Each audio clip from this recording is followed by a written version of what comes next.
Hello and welcome to the latest episode of the Online Warriors podcast. It's not officially summer yet, but I don't think I believe in that. I don't think I like it's. I do. It's summer right now, right? Terrible.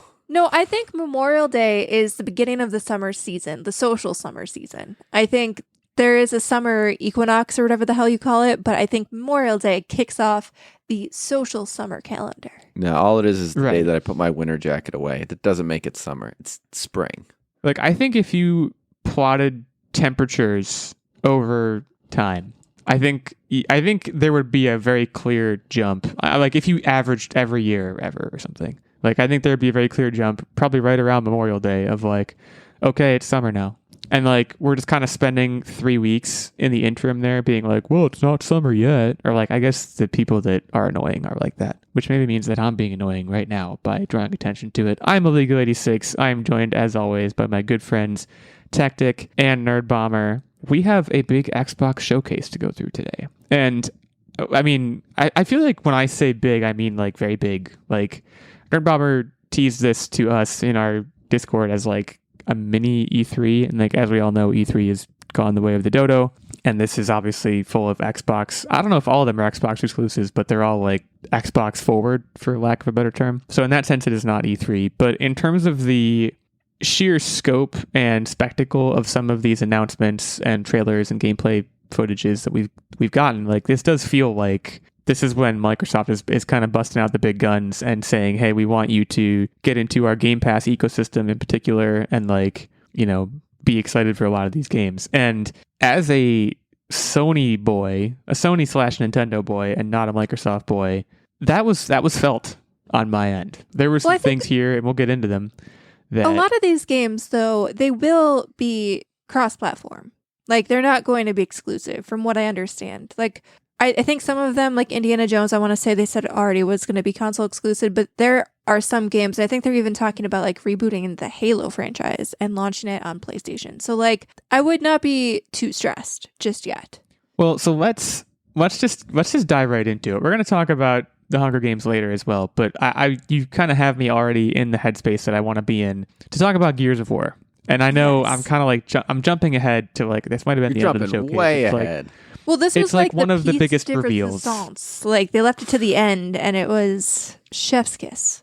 So Gears of War, let me just describe briefly my experience with the franchise. I believe I played through the entire first one on the Xbox 360, and I played through part of the second one. And to be honest with you, for those that don't know, for those who have not played Gears of War, it is a cover-based shooter, and it is like the cover-based shooter. Like, if you're not in cover, you're screwed, is like kind of the gameplay mentality that they have. And, you know, I think when you get into the flow of that, it's really, really fun. And I believe you guys, or at least Nerd Bomber, I think you're a big Gears of War person. Yeah, Tactic and I we played through every single game in the Gears franchise together, split screen co-op. Besties. I mean, man, can Gears of War cut a trailer. Like, this was a masterclass. I'm a big fan and a big proponent of like trailers as an art form, as goofy as that sounds. Gears of War E-Day, this was cool because so what this is, it's a prequel game. Young Marcus Phoenix is what we're getting.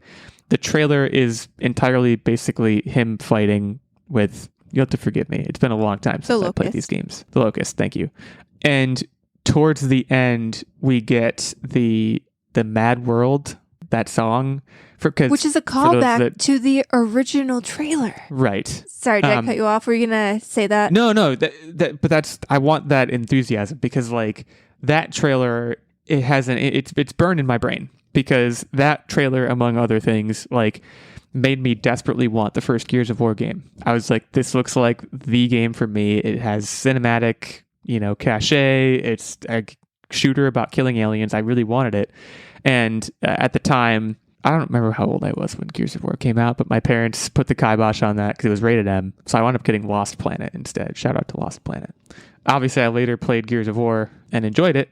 I haven't gone as far as I maybe want to in the franchise, but please. Your little sister, when I first met your little sister, she was little. And playing Assassin's Creed, right? No, she was playing Call of Duty. Oh, Duty, that's right. Yeah. Shooting people. She played both, yeah. And she is now in college, so I don't know how that makes you feel age-wise. You were not allowed to play Gears of War originally. Yeah, I mean, parents get looser as Yeah, they just after 3 kids before her, they were like, just do whatever you want, just don't burn the place down. I think was kind of their mentality. Gears of War E-Day looks amazing. I also want to make mention of this is pre-chainsaw gun. There was no chainsaw on said gun, which means we're probably going to see an authentic Felix reaction of chainsaw gun. Well, yeah, because the gun that he picked up in the game, they literally call it the Retro Lancer because it doesn't have the chainsaw, it just has the blade. Right. So we're going to get chainsaw. And I want to talk about the story world here too, because it almost like I was confused because there was like they made it seem like the war was over, and there was like a welcome home banner like in the. Were you guys paying attention to that? The TV was basically like we're all screwed, but there was a welcome home banner. I don't know if that was supposed to tell me anything else about the story world, but I think the idea here is that the war has just begun. Right? I don't 100% remember my early Gears of War lore, and I did read some of the novels and everything, and I got really into this at one point, but some of that information has escaped me. But from what I understand, there was more of like a civil war aspect, and then humanity had to band together when the Locust came, or emerged, hence E-Day. So I think they were, soldiers, and then had to pivot to, instead of fighting other people, to fighting the Locust. Right. So that's E-Day. So E is emergence because they come up from underneath. That's the whole shtick. They're not coming from the space. They're coming from beneath, which is a very cool thing, by the way. Yeah, Gears of War E-Day, one of the bigger reveals here. I am going to say though, and Tactic and I talked about this, so we've played obviously, so there was the original trilogy of Gears of War, and then they had the sequel trilogy, which they're currently still in progress. Like Gears of War 5 ended on a cliffhanger. So when I saw Gears of War stuff, when the trailer started, I was like, okay, we're finally getting 6, but this is obviously a prequel. So I'm curious, I know they've said that isn't going away, but I want to know, is Gears of War 6 also on the horizon at some point? I think they're using this as a way to add some additional connective tissue to tie into that new sequel. I like your use of connective tissue. Big fan. The bottom line is they can make these games until the cows come home, and they probably will. And I don't even know how much they need to quote unquote innovate the formula. I think people will probably just keep showing up. Case in point, Call of Duty Black Ops 6, which was another one of the bigger reveals here. And this isn't me slamming on Call of Duty. I just, I've been outside of the Call of Duty ecosystem for long enough now that when I see a Call of Duty, this looked really slick. The era, it seems like we're talking early to mid 90s, which for all I know, those are unplumbed depths of the Call of Duty timeline. And this is Black Ops, so it's a little bit more covert ops kind of stuff, which is what I remember from I think I played Black Ops 2 was the last one I played. But Call of Duty is just so big now and so larger than life that these trailers kind of just wash over my eyeballs. I don't know, is there anything in here that you guys specifically I disagree with what you're saying. So you have to understand the thing that always loses me on Call of Duty is the online multiplayer. I couldn't care less. The thing that I have always cherished in the Call of Duty franchise has been the campaign. And the fact of the matter is, things like zombies and campaign, that was literally oh yeah, we got this too. They focused wholeheartedly on the campaign and the time frame and the story behind it, and it looks absolutely fantastic. And they also focused on how they wanted to make set piece missions that wouldn't be very forgettable. I think they explicitly said we want these missions to be something that stick with you well after you finish the game, which I will say Call of Duty does set pieces and very cinematic Black Ops missions super well. The first 2 Modern Warfares and the original Black Ops, Tactic, I'm just like you. I played Modern Warfare and Modern Warfare 2. I played the online multiplayer, but I was really in it for the campaign. And I think it was Modern Warfare, spoiler alert, but what's the one where you throw the knife in the guy's eyeball at the end? Because that is the most incredible campaign, such a good campaign. And I do feel they used to emphasize those a lot more. And you're not wrong, Tactic, that this trailer, I think, emphasized that, and in particular did emphasize certain sequences that are shown make it look like a first person Nathan Drake experience where like, yeah, you're going through this very unforgettable set piece, and like that is what propped up and continues to prop up like the original Modern Warfare games in my mind, of like the ghillie suit mission. I think people still talk about the ghillie suit mission where I think you're in Chernobyl. I think that's in the original Modern Warfare. That's where this is really going to shine. And then you lump that into the fact that it's going to be available on Game Pass. It's going to be available October 25th of this year. Like, I'm in. Sold, signed, sealed, delivered. I'm playing this. I will say, so the last campaign that I played was Call of Duty Black Ops Civil War. I think that was a Black Ops iteration. And the campaign was pretty good. I enjoyed myself. I had a lot of fun. The story surprised me. I'm trying to remember which one I played where I was like, okay, this is falling off. I thought it was Black Ops 2, but I could be wrong about that. I would need to go back and there check was my like records. Advanced Warfare, and then there was Infinite where they were like out in space, and those kind of jumped the shark a little bit. I don't think I got that far though. I think like the original Black Ops I thought was pretty good, and I might have played the one after that and then Black Ops 2, and I was like, all right, this is headed in the wrong direction. And then somewhere in there, I think is when Ghosts came out, and Ghosts was like kind of widely acknowledged to be just a complete failure. And I was like, okay, this is time for me to get off the Call of Duty train. And like, you know, maybe shame on me for not getting back on. But so yeah, like I mean, this looked really good. I don't have much more to say about it. It's Call of Duty. If you like Call of Duty, you're going to get it. If you don't, you're probably not. I think like this franchise is in that zone. I don't know that, and I'm kind of just trying to go through things that I see as the quote unquote biggest deals, and like I'm kind of projecting my opinions onto that. But Doom: The Dark Ages, I was very wowed by this in comparison. And like, I don't know if that's just me, like the chainsaw shield thing. I was like, that is the coolest thing ever. With Doom, you're missing you're so getting. much. That is not the coolest thing. There was a giant Doom bot that you can fight in. You could fly on a dragon. And like, I had no idea that there was this much lore and backstory. Apparently this was the weapon to fight gods.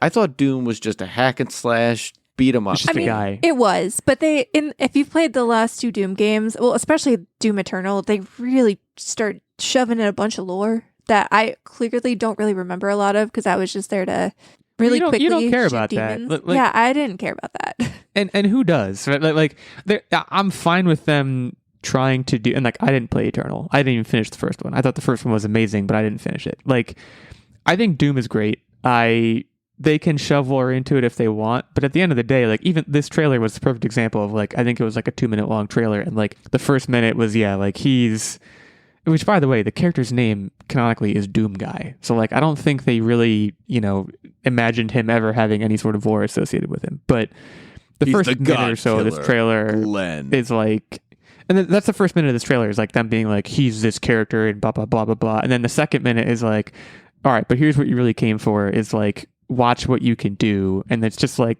the running and gunning that I think most people are wanting from the Doom franchise these days. And there is no doubt in my mind that it's going to deliver on that. And this one is coming to PS5. Like, I am thinking that I'm probably overdue to like, first of all, go back to the first one and finish it and like go play Doom Eternal. Cause like it just seems like a really good franchise that's not going anywhere. And like, if you have the right mindset for it, you need to be in the right mindset and be like, I just want to sit down and listen to, guitars slamming into each other and just shoot demons. And like, if that's what you want to do, it's going to deliver on that. I will say, I think I've played both Doom games in a period of my life where I like had the flu and was sick. And like, that sounds, well, no, it sounds like that would not be the type of game that you want to play when you're sick, but because I could turn my brain off and just kind of like, I mean, there's some aspect of thinking, but for the most part, you're just plowing through demons, and it was great. I had a good time. You were killing both virtual demons and your inner demons. Your inner demons. So continuing to roll along here, I'm going to try and kill two birds with one stone with the next one. I think it may have been the next biggest reveal, and you can, I guess, tell me whether I'm wrong about that or not. I also think this was my personal favorite, or like the biggest wow moment for me was the Perfect Dark reboot, which... Let me be clear. I have no connection. I think we owned Perfect Dark Zero for the Xbox 360, and like, I don't think I really appreciated it for what it was. I remember playing the multiplayer, but like, I don't remember the campaign at all, if there even was one. I know that Perfect Dark has a very storied history. I just think from a pure, like, watching this trailer perspective, I was like, damn, this looks like it's going to be extremely good. it's going to give me exactly what I want. It definitely looked good. You can't really go wrong with a sci-fi parkour shooter. But aside from that, like I couldn't get the tone. I was a little I feel like hit or I'm miss. gonna have to tell you to shut your face because I couldn't. It felt like it was like a mystery, but it also felt like it was an action. And I'm not saying that they're mutually exclusive. Yeah, but why like, can't it be both? I think I'm of the mindset I need to see more to know if I'm really sold on gonna play this. See, I think for me, and again, I also don't have much experience with Perfect Dark Zero. I want to say it was part of the Rare Replay collection. I might be making that up, and I think I picked it up, but correct. like it was a little bit too many like big bulky triangles for me to wrap my head around at the time when I had just got an Xbox One and it was expecting like state-of-the-art graphics, so I never picked it back up again. But to me, this is like the perfect thing that I want. I love the fast-paced, almost like Mirror's Edge parkour play, but also really solid and tight shooting gunplay, and then almost like it almost looks like you could choose to do stealth aspects or tackle people head on, and exploring a really interesting environment where it looks like it's futuristic and more like nature based. I want to know more about what's happening in this world. So for me, that in itself is a compelling enough reason to play, because if there's a world that I want to find out more about, like this story could be very generic, but if I can then find the lore about the world as I'm exploring, like sometimes that's enough if you pair it with good gameplay. Yeah, this looked super cinematic. Like you said, it looks like it gives you options to like, you know, almost like hack things and like distract guys and go around them, or just start killing folks, which is a very classic choice to offer a player. But if they do it the right way, I think this could be really good. To me, that was the one that just, it for whatever reason, jumped out to me as like, this looks the most impressive. I have some like quote unquote runner-ups for that title, but I want to turn it over to you guys, starting with Nerd Bomber, unless I mentioned them already, you know, or besides the ones that we have discussed. What other ones, or what other one, I guess, for the moment, really jumped out to you as I need this on my console right this second? I thought Expedition 33 actually looked really interesting. It seemed like a very original concept, basically somebody painting a number and everybody that's that age then disappears. The combat, I'm not sure. It's obviously a turn-based combat style game, but it also looked like it was an engaging turn-based combat. Like it wasn't just like, oh, hit an option and see what happens. So because this is a very interesting story, and I don't play a lot of turn-based games, but like it seems like they're doing a little bit more with it than quote-unquote boring turn-based. I'm not usually a turn-based person. I'm very intrigued by this. There's something about this that just hooked me. Well, I'm interested to see more. I think it did turn-based attacks and things like that a lot better than some other games have, in that the animations on each turn was like really, really in depth, and like there was a lot going on, and it was gorgeous. And it seemed like there was like quick time things to keep you engaged. It wasn't just like high. There was more than just, I'm going to watch now the selection that I chose. Like you were still engaged in the action. So I think I'm kind of on the same page as you in that this looks pretty darn good, and I'm not even worried about the turn-based combat and the way that they executed that, because I think they had a way, like you said, to keep them engaged. So yeah, I'm with you 100%. This one looks great. I think any game on the slate here that is an original concept just immediately gets bonus points from me. I continue to have my doubts about turn-based, in as much as we've said it's faster paced, it's doing different things. I think the story looks very original, so I do think it gets some high marks from me as well. Tactic, what rustled your jimmies here? In the same vein of original IP, South of Midnight looked really, really cool. It's sort of this was on my list too. You're sort of like I don't want to call her a New Orleans mage, but kinda. Looks like there's a lot of cool combat and like interesting movement, almost like a flying squirrel, really, to like traverse the world. And then the creatures were all they all had like I said, a New Orleans accent and kind of fit in this world. And I thought that was really fascinating. And I want to see more on this one. I also really like the art style of this game as well. It looked a little bit like stop motion-y at times, but also it had that like cell shading that takes me back to, I know this is a Sony property, but to like the Sly Cooper days. And I feel like that's the sort of graphic style that ages really well too. So like if people don't pick this up right away, in 10 years, they might discover it on Game Pass, or they might just, find it on sale, and it'll still hold up. Like there's something about this graphic style that just tends to hold up all over time. Yeah, it was one of two, and we'll probably talk about the other one too, that really stood out to me as, taking on a very distinct visual style that almost felt like you're watching an animated short. That's like, I watch the Oscar-nominated animated shorts every year, and they do a lot of unique animating. And there was another game, I guess we'll talk about that other one now too. It was called Mixtape, which Mixtape is one of these games, and I can't, it's from Beethoven and Dinosaur, but it's, what is there's another developer that's involved with games like this that are very basically playable stories. And the whole shtick behind Mixtape was basically, we're going to immerse you in a time when you were a teenager and you were kind of just letting it all go. And during a specific time period too, which granted was not the time period in which I was a teenager, but the idea still kind of holds up of it's kind of just like a visual storybook that you play through, which for the right price, I think is always pretty interesting. I also wanted to, they did say that her mixtape bends others to her will, but I didn't really see how that is. It just seemed more like it fit the vibe. She would just play music that fit the vibe. And I really wish that was more of a mechanism that was explored. Let's say you're playing this game and you have 3 different music songs that you can play, and each one has a different outcome to the situation. I wanted that to be explored a little bit more, but we saw what we saw. Now, I also want to, I'm going to take a double turn here, but I want to talk about FragPunk, because FragPunk, this trailer was a minute long, so we didn't see a whole lot. But the whole shtick here is it's a 5x5 shooter where you can basically play cards that change the rules.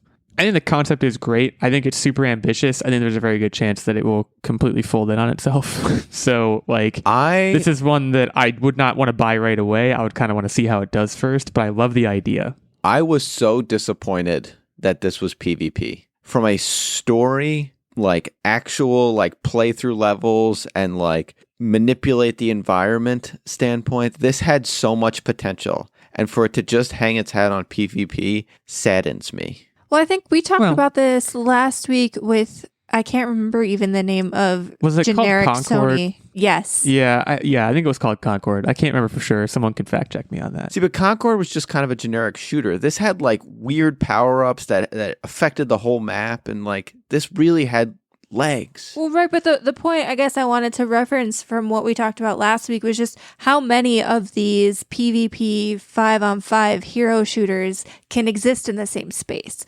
And that's what makes me kind of sad, because this actually does look very innovative and interesting. And I just wonder how much of an audience there will be for a game like this, when it has a really cool concept that, and I don't know how to scream this to the developers and the publishers out there.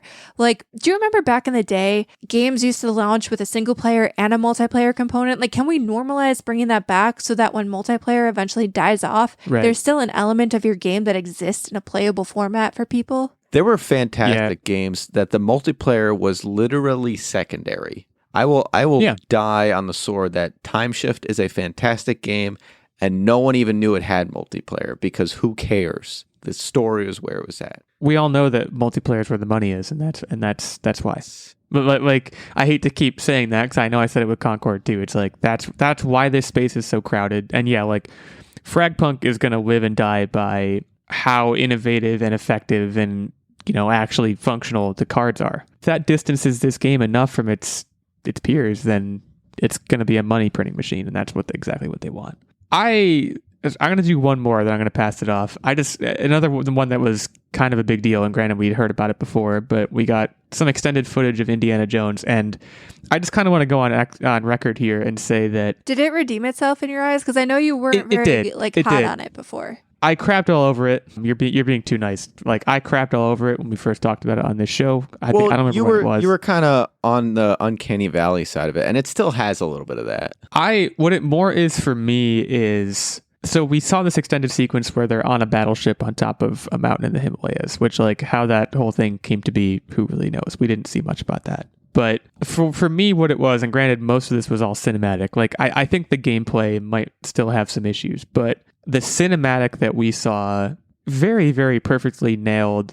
Indiana Jones, these the movies and the action in the movies in particular, very often it is not like Indiana Jones does cool guy shit and like a bunch of guys die because he did a cool thing. It's like a crate falls on someone and they fall off a cliff, and Indiana Jones just kind of watches it happen, and he gets lucky because it's not him getting hit by the crate, it's the Nazi. It's almost like slapstick, but it's not. Like it's very earnest, but like it just has a specific quality about it, and this cinematic absolutely nailed that. It nailed the tone of like Indiana Jones is like a professor who's like kind of in over his head and is just trying to do his best, and like the Nazis are just trying to stop him at every turn. I thought that looked great. This is one that Nerd Bomber, you mentioned at the top of this, like this is going to be an Xbox exclusive at least for a certain amount of time. So I'm definitely bummed. I'd also say the voice actor who's doing Harrison Ford is doing a really good job. That was another thing that I just wanted to mention about this. So now I'll turn the reins over to, I guess, Nerd Bomber, kind of going back in order. But other ones that you wanted to kind of shout out here. I mean, we got some extended look at Dragon Age the Veilguard, or a trailer.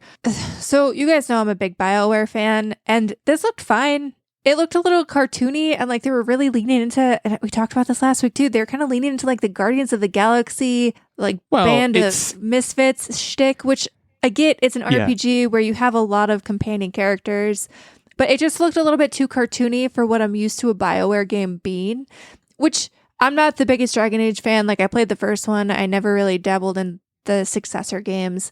It just makes me concerned if they try to like cartoonify or like Fortniteify Mass Effect, which they are bringing back. I will be very mad. Like that is the thing that gives me pause. You hit the nail on the head. I've never played Dragon Age. Like Dragon Age on its face, based on me watching this trailer, and like the whole idea of like you're the captain of this band of folks that are, like all have their own abilities. Like it's Mass Effect just in a different skin. But then, like you said, they've also kind of put this quirky, like I would also argue this was like a very Dungeons and Dragons, the recent movie, like kind of inspired. Like it's like, we're just a bunch of folks who are gonna do a medieval heist, and like we're all really goofy characters. Like it's going for this specific tone that, like you said, Mass Effect certainly didn't have, and like this, and the OG Dragon Age try to go for that. Did not have that tone either. So I was a little confused. But again, the franchise may have evolved since I played the first one, but it was a little jarring.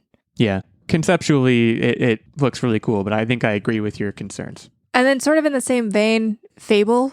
We got an extended trailer for Fable as well. And it seems like the humor of the original games is going to be preserved in this reboot. And it just looked cool. Like, I'm very excited. We obviously haven't seen extended gameplay or anything yet. This is all just like cinematic storytelling trailers. What did they do to my game?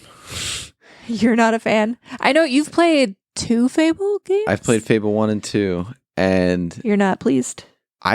This is a completely, and it might be great, but this is a completely new take. It is not a remake. It is a completely rebooting the franchise, and it looks good. Don't get me wrong, but like, what did they do to my love? But that's the thing, though. Like, we haven't really seen a ton of gameplay on this yet. Every time we've seen Fable charted out, it's been like a more cinematic style trailer, and so it could at its heart be that game that you remember, just with a cinematic, but like it looks like you're just like playing like a great hero. That's not what makes Fable good. You can play a great hero or a tormentor and just become just horribly evil. You got a way in. I think they hinted at that for sure in the trailer. I mean, I have no horse in this race. I have not played any Fable games. I would say, like, to a layman, it does seem like almost a reboot. Like, they're just calling it Fable. They're not calling it Fable 3, obviously. It's just Fable. So, like, maybe they are going to put a slightly different take on things. And you know how many, I really couldn't say. I was a deadbeat too. I had so many families and kids just floating around. Oh, I was terrible. It was fantastic. I'm so excited for this game. We got a bunch more here. I mean, there was just so much. I'm gonna go through some kind of rapid fire mode, and I'm sorry it's to my the turn. You're listeners. skipping. Oh right, Fable. Yeah, Fable was still Nerd Bomber's turn. That's right. The floor is yours. Yeah, no, it's cool, guys. It's fine. I want to talk about Flintlock, The Siege of Dawn. This looked like it had a number of different elements to it. Not only are you this hero, but you have a god pet ally, which like can't go wrong. and it adds an element of like movement as well as your attacks, and it's kind of like there's your own fluid combat while this little kitty cat thing Look like a fox. It's like a fox. Yeah. is I like would've said a swirly fox. twirling around, and like this looks pretty good. It's said to be a Souls-like game, so definitely going to be some challenging elements to it, but like buckle down, this looks good. Yeah, this is also coming out July 18th, which I haven't been mentioning the release dates. But first of all, that's because for a fair few of these, there wasn't one given. But like, I think this is the one that's coming out in the nearest term. Like July 18th is like basically a month away. So I guess bear that in mind. Some other things, like I said, just kind of going to run through some other things that we haven't really talked about. Let's see. In terms of good trailer design, State of Decay 3, really good trailer design. Like I said, I know you guys know at this point that I'm a fan of how trailers are sketched out, and I just thought the entire concept of the trailer was good. I haven't played any State of Decay games. Frankly, it looks like it's a zombie game. Like I don't know that there's a whole lot specifically that's kind of the new or vibe that I interesting. get with any State of Decay. Like, hey, if I want to do a zombie survival, there it is. Right, exactly. Now, we want to talk about also interesting trailers. Starfield's DLC.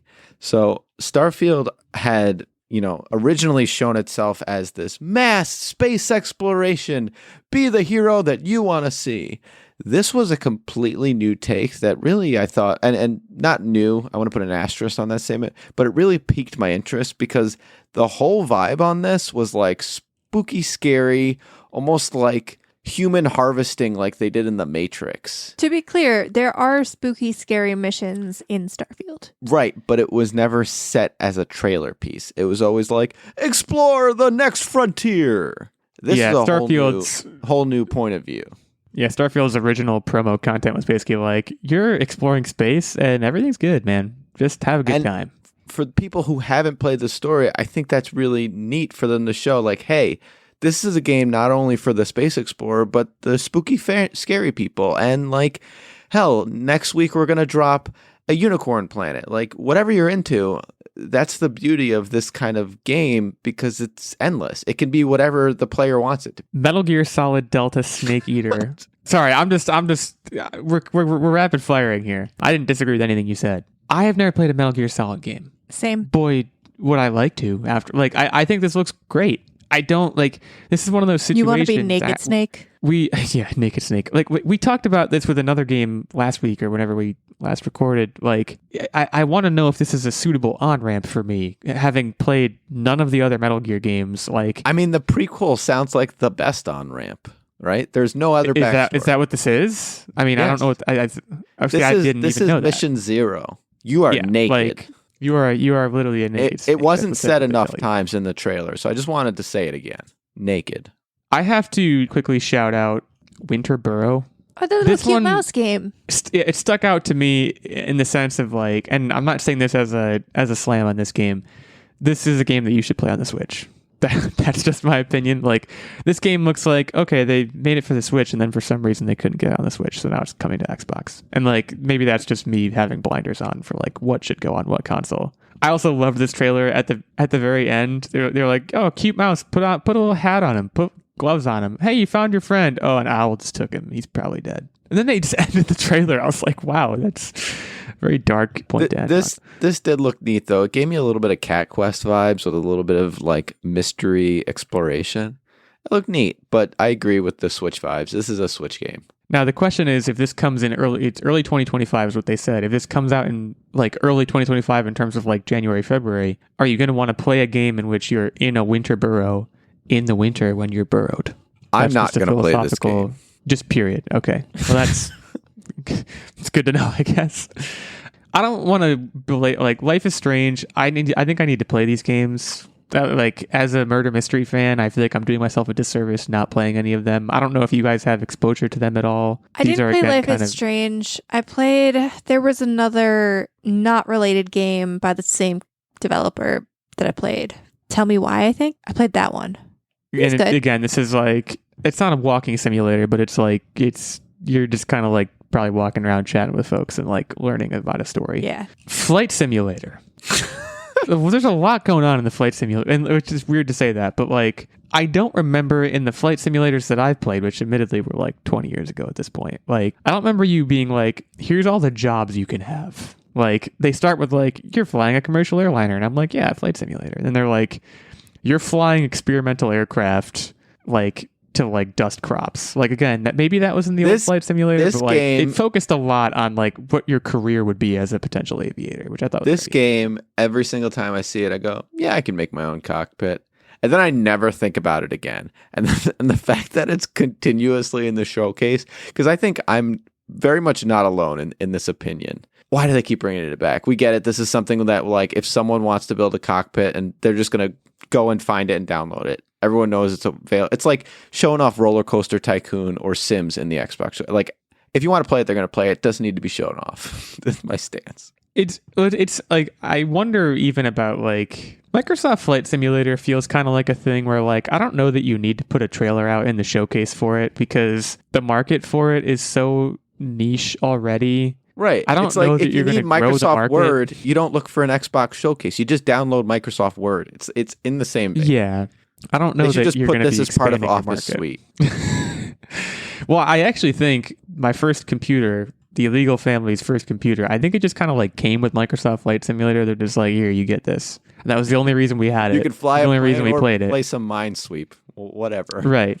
Pretty much. Wuchang Fallen Feathers. This was a short trailer. I think it looked cool. I think we need to see a lot more about it. Xbox Game Pass on day 1, 2025. I'm sure we'll get at least one more trailer for this. Remember when I was like, oh, Indiana Jones looks a lot better. I think Avowed looked pretty much exactly the same. And by that, I mean, I don't really have that much interest. I don't know if you guys, because I think you guys were kind of in the same boat as me with Avowed. I don't know if this trailer changed your guys' opinions of it at all. But for me, it was kind of just... I like fantasy games, so I'll probably give it a try, especially since it is Obsidian. Were they the Elder Scrolls people at one point? No. Well, no. I guess I don't know. Obsidian did something RPG, and so I kind of trust them, maybe? I don't know. It looked like white noise the first time, and it did this time to me too. Maybe that's too harsh, but... I want to make mention of one. Hey guys, have you ever wanted to play Fallout and your mom says to you, no, you can't play Fallout. We have Fallout at home. We got Atomfall. at home.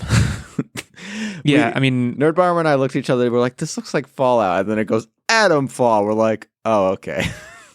It does feel like AI had to make a derivative of Fallout, and this is what came out. Assassin's Creed Shadows, I'm not going to even really mention because we just got more of what we had seen like a week ago. It looks like an Assassin's Creed game. This is another one that, like, at this point, it's Assassin's Creed. To some extent, you kind of know, and whatever you don't know, we already talked about recently. I will admit, Stalker 2, I did not watch this one because it got lost in the shuffle. So I don't know if there's anything you guys want to say about it, but... No. It's spooky scary. I'm probably not going to play it. And then, yeah, we talked about Gears of War. So there were a couple of like expansions and stuff that I skipped because I do not play Diablo 4. I do not play World of Warcraft. And maybe the Diablo 4 trailer was quite cinematic and rather gruesome. So get stoked for that. so if you're into that sort of thing, yeah. So we'll kind of put a pin in the showcase. There is one that we have talked about in the past that I do want to make mention of again. And, you know, I continue to poo-poo the PvP environment, but the one game that really gets me stoked to play it and to embrace it is Mecha Break. This PvP looks unlike anything else on the market. You're on the ground, you're in the air, you're just about everywhere. The combat is constant and fluid, and you're always on your toes. And I think this is just something that stands apart from all the other PvPs coming out. And this one really deserves to be mentioned. And I really do hope it doesn't fall within the shuffle because it does stand out, in my opinion. Well, the Xbox Showcase. There are things we didn't mention, or there are things we only mentioned in passing simply because there was so much content. So you could play as a ghoul in Fallout 76. That's another cool thing. That's true. Then I'm done. @OW86, @OW Tactic, @OW Nerd Bomber, and our main show account @Online Warriors 1. Those are all over on Twitter /X if that's your proclivity. Let us know what we got wrong or just didn't talk about at all, or what we got right. Give us some kudos. We're always up for that. So yeah, let's have a conversation over there about all the cool games coming out, many of which I may not see for a while because they are Xbox games, but Nerd Bomber and Tactic, it's a good day for you. We will take a short break now before coming back to talk about Hunger Games Sunrise on the Reaping. But before we do, Mr. Stephen Keller, stand up wherever you are, if it's safe to do so, I guess. If you're driving, just stay sitting. But if it's safe to do so, stand up, take a bow. You've earned it. Stephen has been a Patreon producer on this show for quite a while now. He supports us at the highest of our 3 levels of Patreon support, which is the night level on our Patreon. You can head over to patreon.com/Online Warriors Podcast. Check it out there. We have a night level, which is the level that Steven is at. Gets him this producer shout out every episode. It gets him input into the weekly game segment, which I will be hosting this week. And it, of course, also gets him access to the monthly secret segment and vlog, as well as the occasional guest spot on the show. There is also a Squire level of support, which gets you access to the monthly secret segment and vlog, and a page level, which gets you access to the monthly secret segment. So you can head over again to patreon.com/Online Warriors Podcast. Say hi to us, say hi to Steven. Consider giving back to this show that you're hopefully enjoying listening to. Thanks again to Steven. We will take a short break now before coming back to talk about Hunger Games Sunrise on the Reaping. Welcome aboard Too Vague Airlines. We're cruising here at 40,000 feet. That might be too many feet, but what do I know? I'm not really an airplane. I'm a podcaster. Actually, I'm a co-podcaster. I'm the co-host of several episodes of the Too Vague Podcast. If you haven't heard it, you're missing out. Check out the Too Vague Podcast. Any place podcasts do whatever they do. Ladies and gentlemen, the captain has turned off the fasten seatbelt sign. For your continued safety, Too Vague Airlines requires that you keep your seatbelt fastened at all times while seated.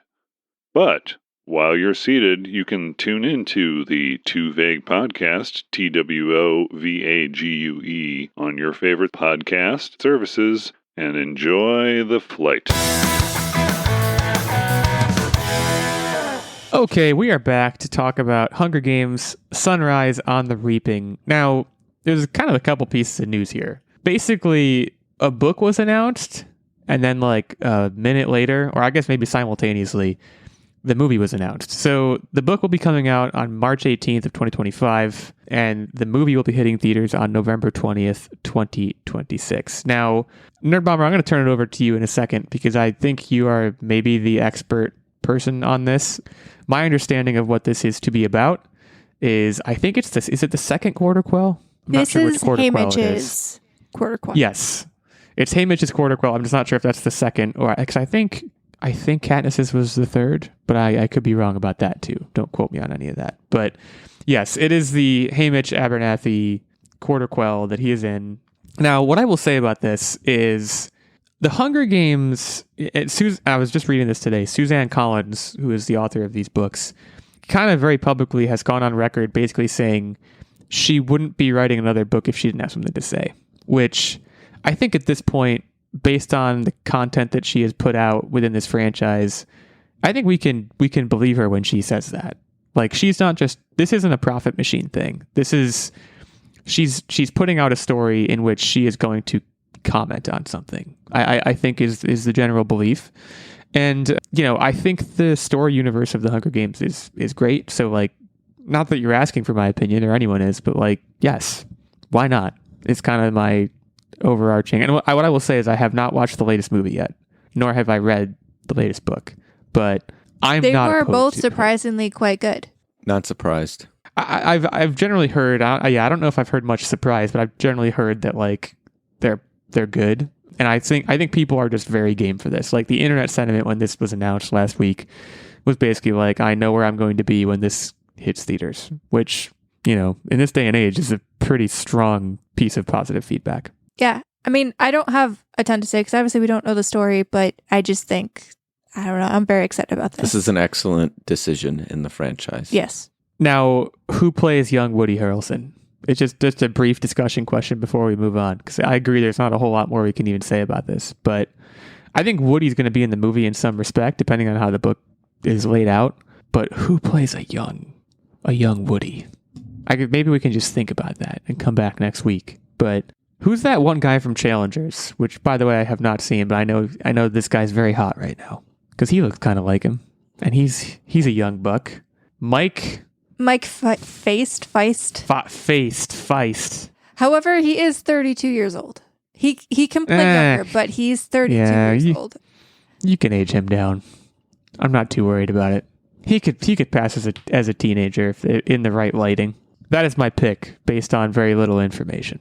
I'm not really up to speed with like current child stars who would be a good fit for this. Just de-age Woody Harrelson. That's my second pick because I love Woody Harrelson. Apparently, so now I'm just going on the interwebs, and some suggestions are Outer Banks' Drew Starkey, the House of the Dragons' Tom Glynn Carney, and the new Percy Jackson. Oh yeah, new Percy Jackson would probably be pretty good. And that kid's like young. So like by the time this movie comes out, he'll probably like actually be the appropriate age. It would seem so, yeah. Anyways, Quarter Quell. Gonna be juicy. There's gonna be some games. A bunch of children are probably gonna die. Which I think that's what people show up for when they show up for these movies. It is kind of interesting, like the Hunger Games is like kind of a parable on like, hey, like this spectacle is bad. And like we're kind of showing up for these movies because of the spectacle. That I may would be too argue, deep a thought though, to pursue right now, but it's not because of the actual like killing part. Although there is something to be said. I know like there's a lot of debate on the internet about in the original Hunger Games trilogy, part of what made the first two movies quote unquote better than the third one was the fact that like you had the games and that made it more compelling. But I would argue that what draws you to the movies and the books are the characters and how they are coping and reacting to their situations around them, not necessarily so much the games themselves. I do kind of agree. Like, I mean, again, I've seen the first four movies because the last one was split into two parts. The first one's electric, and I think it's the best one. And I'm inclined to agree. The first one is the only one, kind of a spoiler. It's the only one where like a full Hunger Games is played, and like, man, it's electric. It's so good. And I think part of the dramatic tension of that first movie is like the whole time, especially if you haven't read the books, you're watching it and you're like, are they really going to like put these kids in this arena and like they're going to like start killing each other? And then the games start. And like that sequence of the movie, that first like 4 minutes of the game is like pretty insane. Great franchise. Keep doing what you're doing, Suzanne Collins. We're all very happy for you. It's time for What Are You Up To Wednesday. This is the part of the show where we talk about what we've been up to. And I'm going to go first this week, and I'm going to keep it brief. I have started playing a game, and I have started reading a book. I have started reading a book called Recursion by Blake Crouch. Those of you who are very attentive to detail may know that earlier this year, I think like February, March timeframe, I read a different Blake Crouch book, which was called Dark Matter. I am now reading Recursion, which honestly, it has a lot of similar themes so far. Or at least I think the themes they're driving to are going to be very similar. It's really good. It's time travel-y in a sense, so it's a little bit of a mind bender at times. Great action, but also manages to kind of be a light read. I know that sounds counterintuitive, but you'll just have to trust me on this. Game-wise, I bought the entire, what is it called? Wolfenstein. I think it's called the Alt History Pack. So it's like 4 games. And I've started playing Wolfenstein: The New Order, and this is an old game. It's from like, I think 2014 this game came out. So it's actually a PS4 game. I'm enjoying it so far. It's a change of pace from what I was playing before. It's not particularly stealth driven, although there are stealth things that you can do, and I'm enjoying that. But it is also like just kind of shooting Nazis, which is a tried and true formula, and it's doing that well so far. So I'll be sure to report back as I continue through that experience and on into the rest of the alt history bundle of games. And with that, I will swing it over to Tactic to keep us going. So the main thing that I want to touch on is we watched a movie that we actually talked about on this podcast, Hitman. This was based-ish on a true story about a volunteer who kind of was originally sort of tech-ish support with the police, and he ended up moving into an undercover hitman role, and various shenanigans pursue because he's good at it. He's good at it, and he's going to be the guy now. And so the movie played out on him kind of being this hitman and falling in love. I don't want to spoil anything, but this was quite good. This is the Glenn Powell Correct. movie, Yes. right? Yeah. Yes. I've heard so much about it. I do think Glenn Powell I think he's it. I think we've determined as a society that he's it, and I can't fault the choice. So yeah, I'm interested. So you're saying it was good? It was good. I accept that review, and I will probably be watching it soon. If only because it's easy to do so. Very cool. Anything else, or should I just keep it moving? And then the other movie that I wanted to mention was a movie called Bottoms. It was kind of like high Bottoms school. is a really wild movie. I'm glad you guys watched this movie. It was kind of like a high school, I guess, a comedy about girls that start their own fight club in a way to hook up, basically. It was hilarious. It was a fun ride. It's not like peak movie. There was a lot of satire. I think the satire was it's honestly a lot more funny than the actual like jokes that are done throughout the story. It was good, but it was a little kind of over the top and goofy at the same time. It's over the top. It's very raunchy at times. Also, Marshawn Lynch is in it, which is very interesting. Marshawn Lynch He was carried like the up, show, yeah, he honestly. was a bright spot in that movie. Yeah. And I'm sure he like improvised his entire script. I don't know. They might not even given him a script. He might have just shown up. That movie is very interesting. I wouldn't even say satire. I would say it's borderline parody. And I think that's what it's trying to do most of the time. Very singular watch. Also, from what I remember, extremely short, which I'm always a fan of. I think it was like 85 minutes. I don't even think it was 90 minutes. Also, I love the kid who plays the quarterback. I think that guy is, in that movie in particular, I think he's extremely funny. And I can't think of his name right now. Nicholas Galitzine. He's the one. He's yeah. in the Anne Hathaway movie. He's in a bunch of stuff lately. I feel like he's everywhere. He's also like, he's up and coming right now, I think. So yeah, shout out to that movie. It's a very interesting movie. Are we explaining over to Nerd Bomber? Yeah. Nerdy B. All right. So I beat Brotato, and by beat, I mean I finished level 5. So I'm moving on with my short little sweet games. And I'm playing 2 games, and I know one that you've talked about, illegal, I believe, Dicey Dungeons. So I started playing that. Oh, I love Dicey Dungeons. Oh my god. I'm so happy for you. Oh, please tell me you like it. Don't break my heart. No, Okay. I have unlocked 4 characters, I think. So did that. And then at a certain point, my brain started to hurt a little bit, like I wanted to turn it off. So then I started playing Little Kitty Big City, which is ridiculously cute. Like, silly cute. You just walk around, you're finding shiny objects, you're putting costumes on your head, you're batting things off of ledges, which is super fun.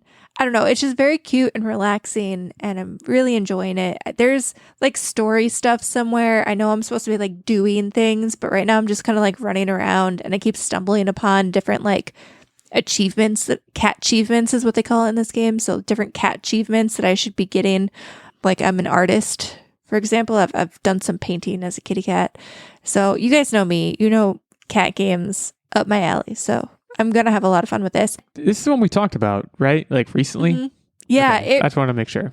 It came out fairly recently. I think we saw trailers for it sometime over the winter, and I believe we talked about it. So it did hit Game Pass. So both of these games are in Game Pass. I did not buy either of them. So I have been Game Passing. Additionally, and one last shout out, Tactic and I have been playing Peggle 2 together, and there is nothing quite like good old Peggle, and I really wish somebody would bring that franchise back, because Peggle was the shit. They need to fix their multiplayer because there's a very clear advantage if you go first versus go second, and it's not quite fair, but other than that, the game slaps.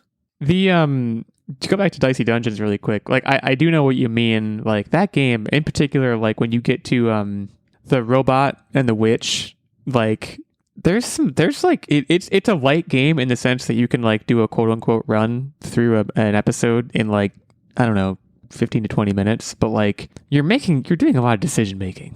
Yeah, you gotta think. Like there's decisions to be made, there's strategy, especially when I started getting a little bit like overwhelmed. So also for the viewers or listeners information, I like whacked my head pretty good. So I just had like a bitchin' headache, and at a certain point, like my backpack got full, and because like the cards that you can play, they have different shapes and you can only select so many as can fit in your little card.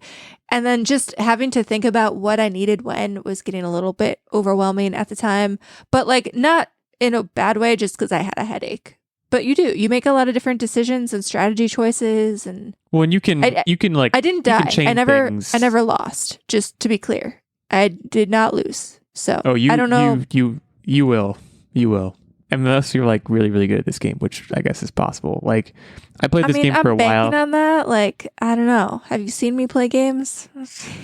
I did wind up beating the entire game, which is I think there's 6 characters and 6 episodes each because there's 1 through 6 on a dice. Yeah, they said there's 36 episodes.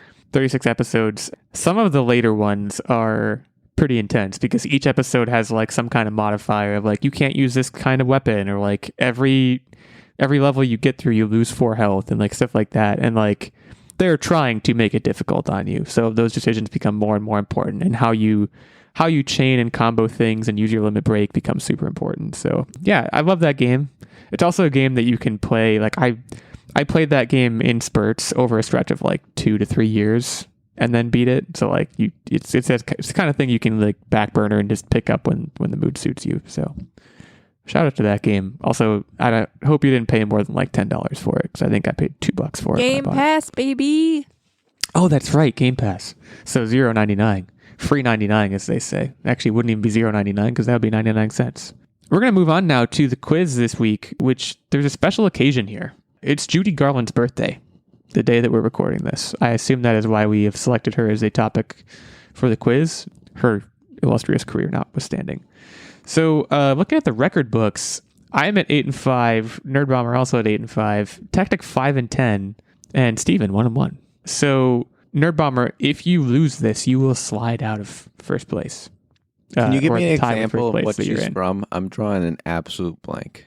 Judy Garland. Well, you'll hear examples as we go through this.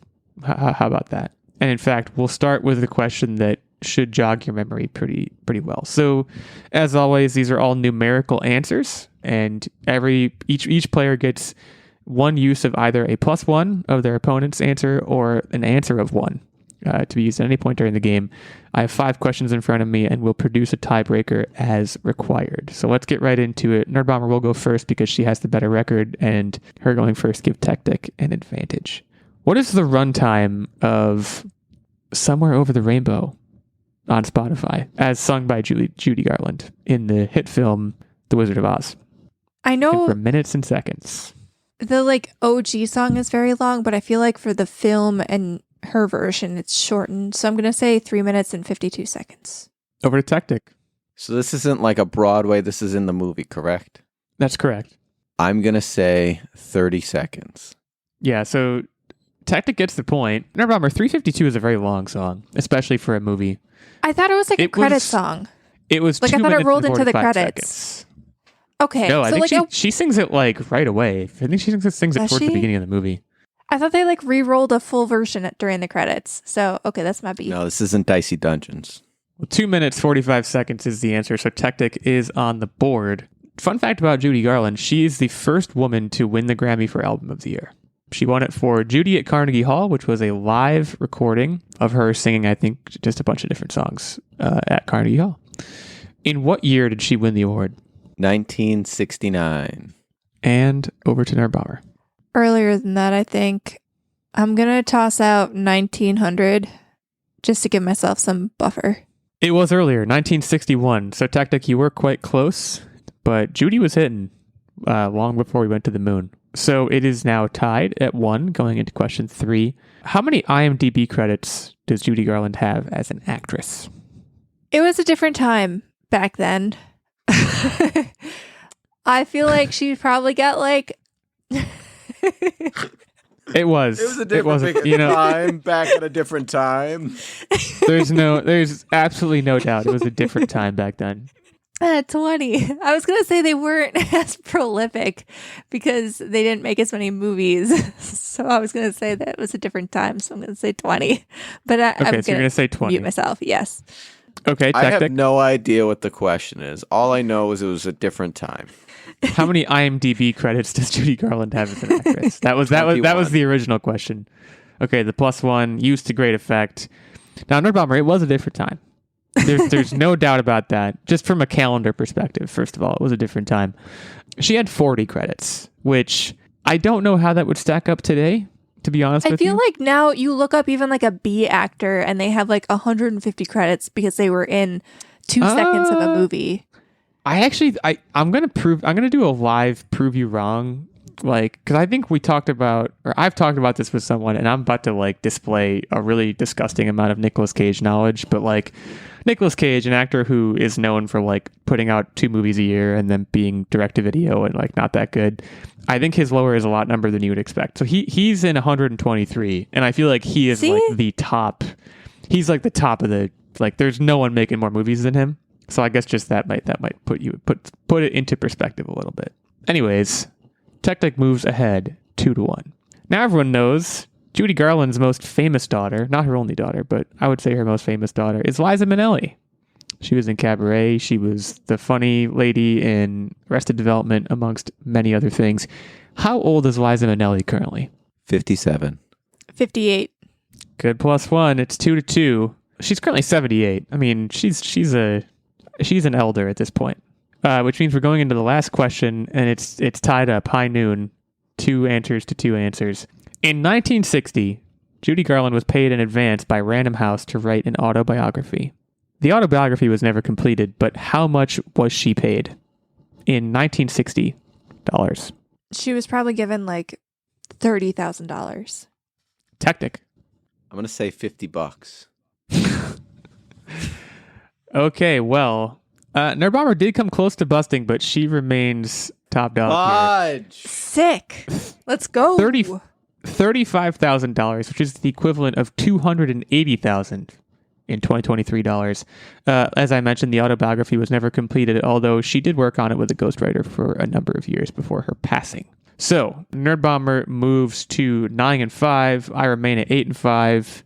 And Tactic, well, do you want me to say the number? 5-11. It's not going great. So next week, Tactic will try to redeem himself. Actually, next week, I'm not sure that he will. Next week, there may be this is just a glimpse into the future of the Online Warriors podcast. I think next week there's going to be a sausage episode. And by that, I mean, it's just going to be a boys' night. I don't know would if that really sounds love any if better. you guys got together and just grilled up some bratwurst and the entire episode was just like sausage ASMR, like you guys just eating. For what it's Get worth, some kielbasa. I wanted to bring sausages to your house. I wanted Taste testing sausages. We should, kielbasa, Polish sausage, Italian sausage, breakfast sausage, turkey sausage. I mean, the list goes There on. was some chorizo in there. Oh, yeah, now we're talking. So next week will probably be a sausage fest, which means we may not have a quiz next week, which may further delay Tactic's attempts to redeem himself. But in the meantime, we thank you all for joining us here at the Online Warriors podcast. Head over to Apple Podcasts, leave us a review there. You could do the same on Spotify if you're so inclined. Spread the good word. The Online Warriors podcast, here to stay. Happy to bring you takes on all of the games from the Xbox Showcase, as well as the new Hunger Games book/movie that's coming soon. Next week, we'll be back at you with more topics. In the meantime, stay safe and keep on podcasting.